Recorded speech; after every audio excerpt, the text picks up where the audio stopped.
So as I was refreshing on your background, very interesting kind of your career path. You started out at Coca-Cola, had a good stint at McKinsey, and then more went into operations and corporate executive or company executive roles. What prompted you to found Pagaleve? It was very related to the opportunity, right? To what we have assessed that was a big gap in the market. So my co-founder Mike, his experience is very rooted on finance technology. So he was before Pagaleve, he was the founding CTO for Zip, the big buy now pay later from Australia that operates globally. So he brought the experience from the payments world, and a lot of expertise in technology. So we back in 2020, me and Mike and a group of other people started to study the market in Brazil, and we noticed some interesting things about the market, right? So what we saw was that Brazilians overall were very used to pay for pretty much anything in installments. So installments was something cultural. It's different from the US and from Europe, in which buy now pay later is something new from this decade, right? In Brazil, I'm 42 years old. Since I was a child, I would go to the shopping mall and see communications about any payments of anything in installments. So you'd see a Snickers in the store, and it would be like the price already in installments. So very cultural. But up until when Pagaleve launched, the only scalable way for people to pay in installments was by using a credit card, right? So we got that understanding, and we saw that there was an enormous opportunity for us to sort of try and start disrupting the industry that was stopped in time and with only one viable option for people to pay. So the thesis that we started to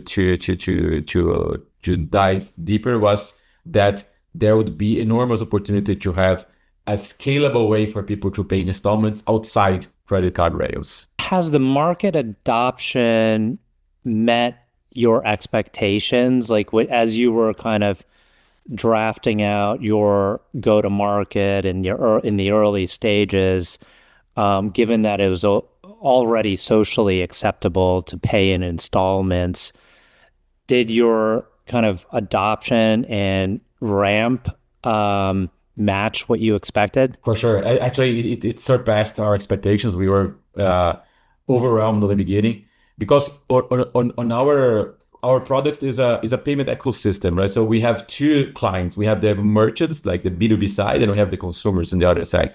We need both to work in order for this to actually to function, right? There's a slight similarity with Uber, completely different industry, but in Uber you had the drivers and the riders. Here we have the merchants and the consumers, and we need both to be very well connected and growing at a similar pace for everything to stand in place. The very first constituent to need to be right is the merchant. So they need to offer Pagaleve so that people can buy. So our first big merchant was Reserva. Reserva is one of the biggest and coolest apparel brands in Brazil. They signed with us even before we started operating, and that was really important for us. And then after that, all of the other big guys came on board. So today we have Grupo Soma, Farm, AliExpress, Temu, you name it. I think more than 10,000 retailers.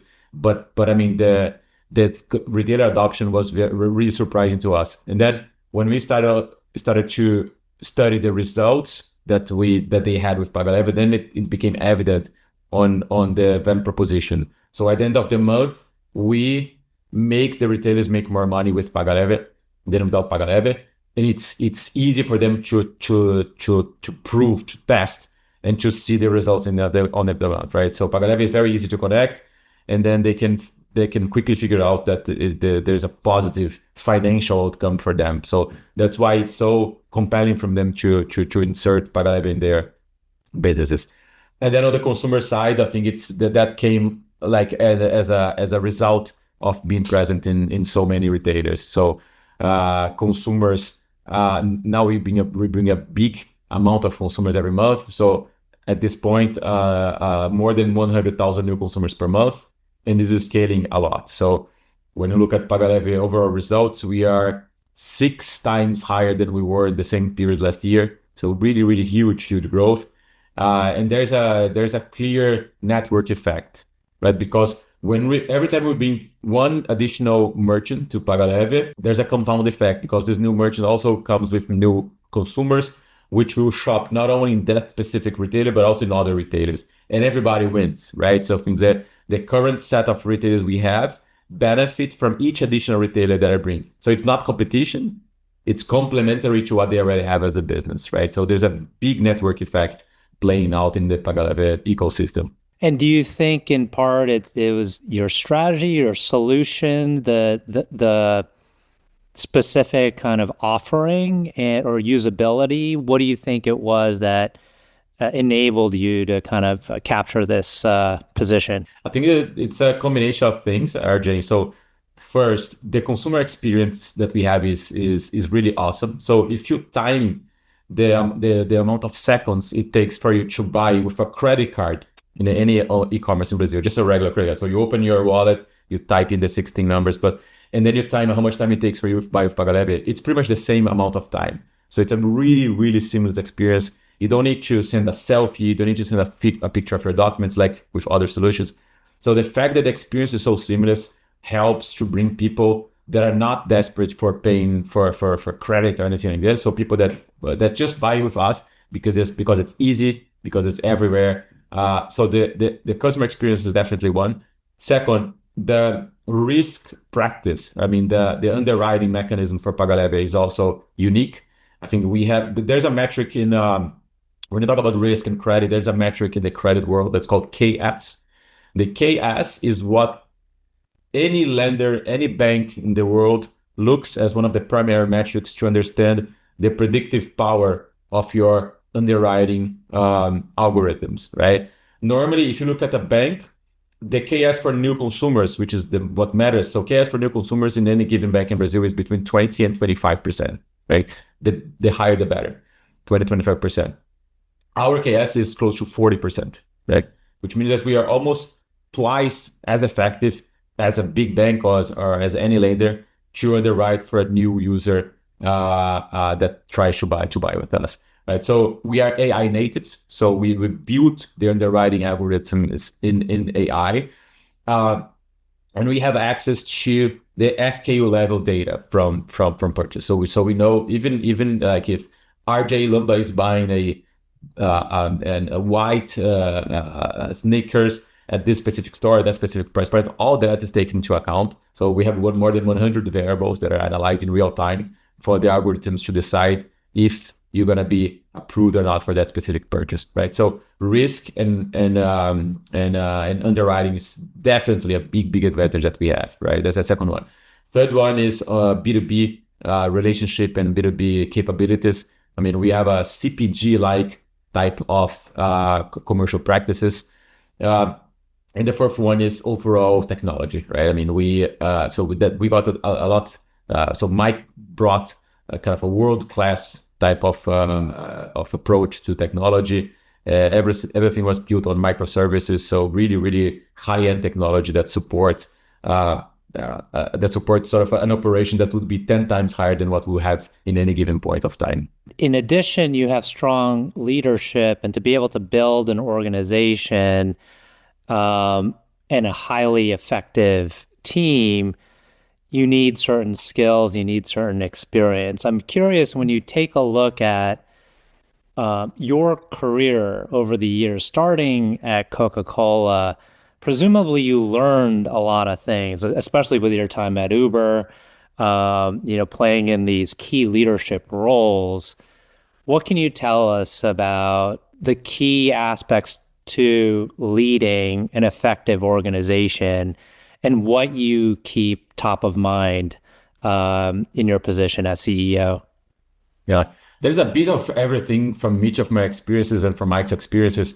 So from Coca-Cola, for example, I think I brought a lot of the consumer view on how people will feel things.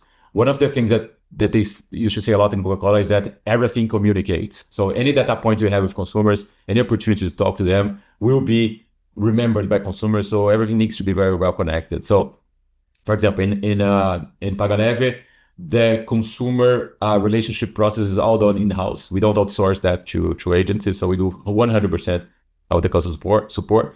And that's useful because we have a weekly meeting in which we hear every consumer agent about everything that the person has heard and has discussed. So that gives us a lot of ideas and things. So to be very, very consumer centric. So the consumer centricity was definitely one thing that I got very strongly from Coca-Cola. From Uber, I think that this mentality of having a very healthy marketplace, like a very healthy balance between the two sides, B2B and B2C. I think that was also an important thing. But I think one thing overall that I got from pretty much almost all places, including McKinsey, was on the importance of building a really, really good team and with a really, really good culture, right? I mean, for example, rules like no space for brilliant assholes, being very, very tough when it comes for deviations of culture. I think this is really important. So we have created a culture of high performance, I mean, high demand, of course, but really, really high collaboration across areas, right? So I think this is very important if you want to create good results. You have to have a culture of psychological safety, openness, and space for people to share with each other. So I think the culture thing only started to be evident to me, I think, after the second half of my career, on how important it was. I think at the beginning, when I was more younger, at times it felt as just something that it was there, but then after some time it became really